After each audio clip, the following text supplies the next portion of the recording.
Sincères salutations à tous et à toutes. C'est Robert Mars pour vous présenter un nouvel épisode de Gloire Poulpi. Donc, dans le cas présent, vous voyez les différents noyaux, je présume. Donc, j'ai touché à certains et je peux vous dire qu'ils sont bien enracinés dans le sol, puisqu'ils ne bougeaient pas en fait de leur position. On peut dire qu'il y avait une certaine résistance. En revanche, il y en avait d'autres qui ne voulaient pas rester en place. Donc, j'imagine que certains ont naturellement germé et que d'autres, non. Enfin, comme vous voyez, il y a naturellement les petites plantes qui ont poussé. Là, les petites mignonnes se sont développées et ont en plus ont eu des nouvelles voisines, dirons-nous.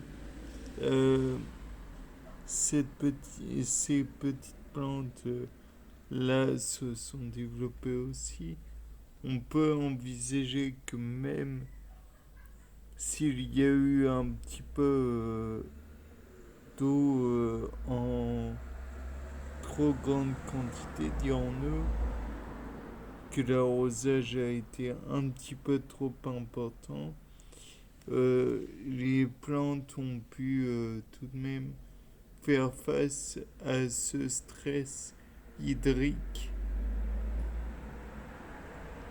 Je présume que certaines plantes ont des facultés de résistance au stress.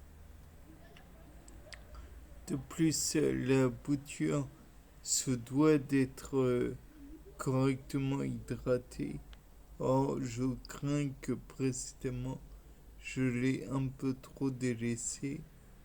Donc, dans tous les cas de figure, ça peut lui faire que du bien d'avoir de l'eau en trop grande quantité. De plus,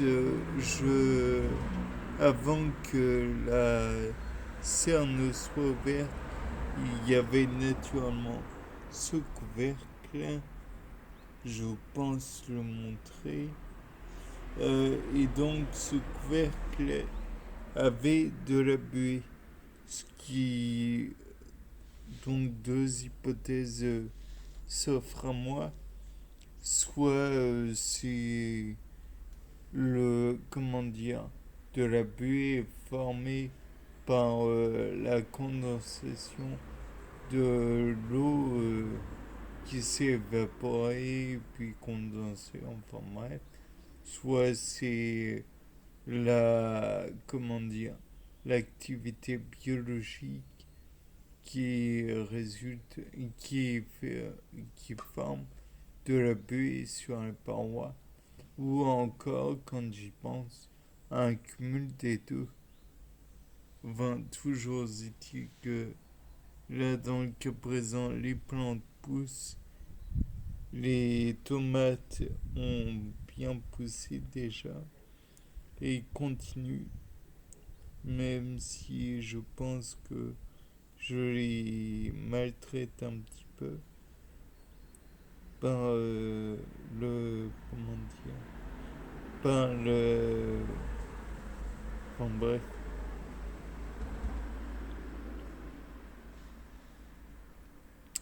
Et donc voilà, bien, c'était Robert Mars pour un nouveau Gloire Poulpi. Au revoir.